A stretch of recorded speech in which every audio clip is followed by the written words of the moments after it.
സമയം 9:40 ഫുഡ് കഴിക്കാനായിട്ട് റോഡ് സൈഡിൽ കണ്ട ചെറിയൊരു ഹോട്ടലിന് മുന്നിൽ നമ്മൾ വണ്ടി നിർത്തി. പൂരിയും ഇഡ്ഡലിയും ഉഴുന്നുവടയെല്ലാം ഇവിടെ കിട്ടും. ഞാൻ ഇഡ്ഡലിയും ഉഴുന്നുവടയാണ് പറഞ്ഞത്. ഒരു ഇഡ്ഡലിക്ക് ഇവിടെ 5 രൂപയാണ് വില. നമ്മുടെ നാട്ടിൽ കിട്ടുന്ന ടേസ്റ്റ് ഒന്നും ഇല്ലെങ്കിലും ഒഡീഷയിൽ ഈ ഭാഗത്ത് ഇഡ്ഡലിയും വടയൊക്കെ കിട്ടുന്നത് വലിയൊരു കാര്യം തന്നെയാണ്. ഫുഡ് കഴിച്ച ശേഷം നമ്മൾ വീണ്ടും യാത്ര തുടങ്ങി. കാട്ടിലുള്ളതിനേക്കാൾ കൂടുതൽ മൃഗങ്ങൾ ഇവിടെ റോട്ടിലാണ് ഉള്ളത്. കൂടുതലും പശുക്കൾ തന്നെയാണ്. റോഡുകളിൽ അലഞ്ഞു തിരിഞ്ഞ് നടക്കുന്ന ഈ പശുക്കൾക്ക് ഉടമസ്ഥൻ ഉണ്ടോന്ന് പോലും അറിയത്തില്ല. വണ്ടിയടിച്ച് ഒരുപാട് പശുക്കൾ റോട്ടിൽ ചത്ത് കിടക്കുന്നുമുണ്ട്. ഈ പശുക്കൾ പുഴുവലിച്ചും മറ്റു വാഹനങ്ങൾ കയറി റോട്ടിൽ തന്നെ ചതഞ്ഞരഞ്ഞു കിടന്നാലും എടുത്തു മാറ്റാനായിട്ട് ഇതിന്റെ ഉടമസ്ഥൻ പോലും വരത്തില്ലെന്നതാണ് സത്യം.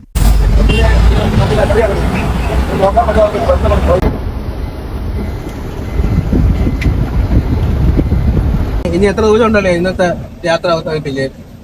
മൊത്തത്തിൽ 720 കിലോമീറ്റർ ബാലൻസ് നടക്കുന്നത്. ഓ, നമ്മളെ റോഡ് നടക്കുന്ന സ്പോട്ടിലോട്ട് ഏകദേശം 700 സംതിങ്ങോളം കിലോമീറ്റർ ഉണ്ട് ഇനി. അപ്പൊ നമ്മളെന്തായാലും 400 കിലോമീറ്ററോളം കവർ ചെയ്തിട്ടല്ലേ ഇന്ന് ഏകദേശം 400-450 കിലോമീറ്റർ ഓടി മാക്സിമം ഓടിയിട്ട് നമ്മൾ എവിടെയെങ്കിലും ഹാൾട്ട് ആവും.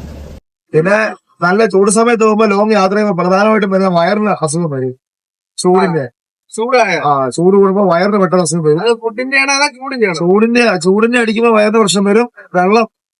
വെള്ളം കുടിക്കുന്നത് വലിയ പ്രശ്നം. വെള്ളം എടുത്തു വെച്ചാൽ വെള്ളം മാറി. നമ്മളിപ്പോ സത്യത്തിൽ നമ്മളിപ്പോ ഏത് കടക്കാരും ഫുഡ് കഴിച്ചാൽ മറ്റേ നമ്മൾ അവിടെ വെള്ളം കുടിക്കരുത്. നല്ല വെള്ളം കുടിച്ചില്ലെങ്കിൽ മാക്സിമം നല്ല വെള്ളം എന്ന് ഉറപ്പാക്കിയ വെള്ളം കുടിക്കാവും.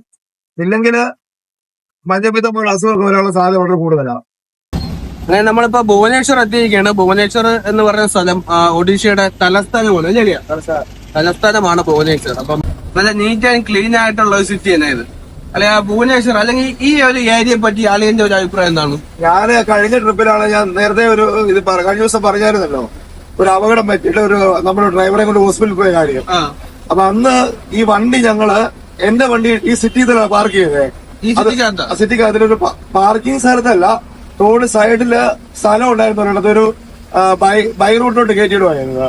അപ്പൊ വേറെ വണ്ടി ഒന്നും ഇടിക്കത്തില്ല. ആ ഒരു സേഫ്റ്റി മാത്രമേ കൊണ്ട് ഇട്ടെടുത്തുള്ളൂ. വേറെ ഒരു സേഫ്റ്റി ഇല്ലായിരുന്നു. 3 ദിവസം വണ്ടിയുടെ അടുത്ത് വരാൻ പറ്റിയില്ല.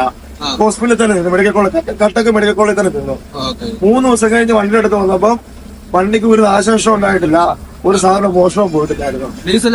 ഡീസലൊന്നും മോഷണം പോയില്ല. അത് നമ്മളവിടെ ഹോസ്പിറ്റലിൽ നിന്നപ്പോൾ ഞങ്ങൾ 3 ദിവസം പറയുകയും ചെയ്തു. തിരിച്ചു ചെല്ലുമ്പോഴേ അറിയത്തുള്ളൂ എന്തൊക്കെ പോയിട്ടോ, ടയർ ഉണ്ടോ, ഡീസൽ പോയോ. പക്ഷെ എന്തോ ഭാഗ്യം കൊണ്ട് നമ്മുടെ ഭാഗ്യം കൊണ്ട് ലക്കം കൊണ്ട് ഒന്നും പോയിട്ടില്ലായിരുന്നു. ഹോസ്പിറ്റൽ കേസായിട്ട് നമ്മൾ കമ്പനി വിളിച്ചു ഇതുപോലാണ് ഹോസ്പിറ്റൽ കേസിൽ അവർക്കറിയാം. അവര് പറഞ്ഞിട്ടാ പോയത്. വണ്ടിക്ക് എന്തെങ്കിലും നാശനഷ്ടം വന്നാൽ നമ്മളതിൽ ഉത്തരവാദിത്തമില്ല. കാരണം നമുക്ക് ഇത് തീർക്കാതെ തിരിച്ചു പോയി നോക്കാൻ പറ്റത്തില്ലെന്ന്.